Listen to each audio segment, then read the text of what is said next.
കൃഷ്ണ ഗുരുവായൂരപ്പ ശരണം. പൊന്നുണ്ണിക്കണ്ണൻ്റെ ഉഷപൂജാലങ്കാരം രാവിലെ 4 മണിയോടുകൂടി മലർനിവേദ്യം കഴിഞ്ഞ് ശ്രീകോവിൽ നട തുറന്നു. പൊന്നുണ്ണിക്കണ്ണൻ അതാ ശ്രീരാത്ത് പുഞ്ചിരി തൂകി നിൽക്കുകയാണ്. ആ നെയ്വിളക്കിന്റെ ശോഭയിലെല്ലാം ആ പുഞ്ചിരി കൂടുതൽ ഒരു ഭംഗിയുള്ളതായിട്ട് നമുക്ക് തോന്നും. പൊന്നുണ്ണിക്കണ്ണന്റെ തിരുമുഖം ചന്ദനം ചാർത്തിയിട്ടുണ്ട്. നെറ്റിയിലൊരു സ്വർണ്ണഗോപിക്കുറി അണിയിച്ചിട്ടുണ്ട്. ചെവിയിലൊരു ചെവിപ്പൂക്കൾ വെച്ചിട്ടുണ്ട്. മാറത്തൊരു സ്വർണ്ണത്തിലകവും 2 സ്വർണ്ണമാലകളും ചാർത്തിയിരിക്കുന്നു. പൊന്നിൻ കിങ്ങിണി കെട്ടി പട്ടുകോണകമെടുത്തൊരു പീതാംബരപ്പട്ട് ഞൊറിഞ്ഞെടുത്തിട്ടുണ്ട്. കയ്യിൽ ഓടക്കുഴലും താമരയുമുണ്ട്. സ്വർണ്ണ കിരീടം ചാർത്തി കിരീടത്തിന്മേൽ 3 തിരുമുടിമാലകളും 2 വലിയ വനമാലകളും ചാർത്തിയിരിക്കുന്നു. ആ പൊന്നുണ്ണിക്കണ്ണൻ്റെ സുന്ദര രൂപം, പുഞ്ചിരിച്ച് നിൽക്കുന്ന രൂപമാണ് നട തുറന്ന സമയത്ത് എല്ലാ ഭക്തന്മാരും കാണുന്നത്. എല്ലാ ഭക്തന്മാരും ആനന്ദത്തിലാറാടി ഭഗവാന്റെ നാമങ്ങളും ചൊല്ലി അതാ കണ്ണൻ്റെ അടുത്തേക്ക് അതാ ഓടി ഓടി ഓടി പോണു. ആ സോപാനപ്പടിയിൽ നിന്ന് കണ്ണനെ കൺകുളിർക്ക കണ്ട് ആ കണ്ണൻ്റെ തൃക്കാൽക്കൽ വീണ് നമസ്കരിക്കണോ, പ്രാർത്ഥിക്കണോ. കണ്ണൻ അവരെ എല്ലാവരെയും അനുഗ്രഹിക്കണം. നമുക്കും ആ സുന്ദര രൂപം, ആ സച്ചിദാനന്ദക്കട്ട പുഞ്ചിരിച്ച് നിൽക്കുന്ന രൂപം നമുക്കും നമ്മുടെ മനസ്സിലേക്കൊന്ന് ആവാഹിക്കാം. എല്ലാവരും മനസ്സിൽ വിചാരിച്ചോളൂ കേട്ടോ.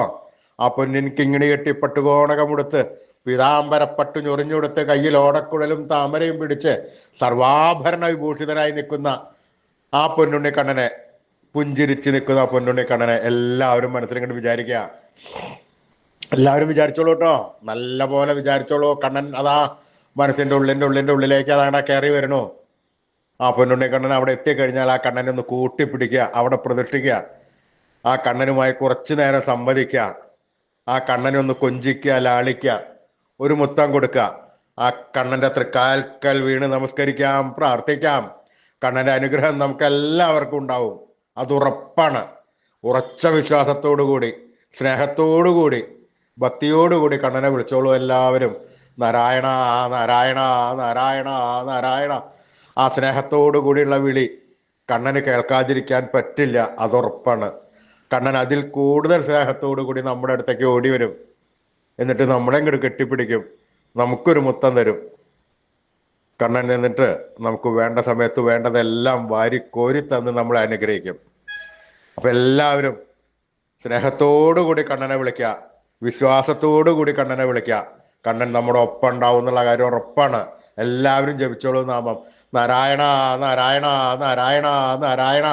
കൃഷ്ണായ വാസുദേവായ ഹരേ പരമാത്മനെ പ്രണതക്ലേശനാശായ ഗോവിന്ദായ നമോ നമ. കൃഷ്ണായ വാസുദേവായ ഹരേ പരമാത്മനെ പ്രണതക്ലേശനാശായ ഗോവിന്ദായ നമോ നമ. കൃഷ്ണായ വാസുദേവായ ഹരേ പരമാത്മനെ പ്രണതക്ലേശനാശായ ഗോവിന്ദായ നമോ നമ. എല്ലാവരും ഇത് നിത്യവും ജപിക്കുക കേട്ടോ, നല്ലതാണ്. അച്യുതാനന്ദ ഗോവിന്ദ അച്യുതാനന്ദ ഗോവിന്ദ അച്യുതാനന്ദ ഗോവിന്ദ. ഈ നാമത്രയ മന്ത്രം എല്ലാവരും ദിവസേന ഉപാസിക്കുക. നിത്യ ഉപാസനയിൽ ഈ നാമത്രയ മന്ത്രം ഉൾപ്പെടുത്തുക. ഈ നാമത്രയ മന്ത്രം ജപിച്ചു കഴിഞ്ഞാൽ നമുക്ക് ആയുരാരോഗ്യ സൗഖ്യം, സർവ്വസമ്പൽ സമൃദ്ധി, സർവ്വ ഐശ്വര്യം, സന്തതി പരമ്പരകൾക്കെല്ലാം ശ്രേയസ് ഉണ്ടാവുന്നതാണ്. ഋഷീശ്വരന്മാർ തലമുറകൾ കൈമാറി തന്ന ഈ മന്ത്രം ഈ കലികാലത്ത് ജപിക്കുവാൻ അത്യുത്തമമാണ്. അപ്പോൾ അതുകൊണ്ട് എല്ലാവരും ഈ മന്ത്രം നിത്യ ഉപാസനയിൽ ഉൾപ്പെടുത്തി ജപിച്ചു തുടങ്ങിക്കോളൂ. കണ്ണൻ നമ്മുടെ ഒപ്പമുണ്ട്, നമ്മളെല്ലാം ഇപ്പോഴും കണ്ണൻ കാത്തു രക്ഷിക്കുന്നതാണ്. അപ്പോൾ എല്ലാവരും ജപിച്ചോളൂ കേട്ടോ. അച്യുതാനന്ദ ഗോവിന്ദ അച്യുതാനന്ദ ഗോവിന്ദ അച്യുതാനന്ദ ഗോവിന്ദ.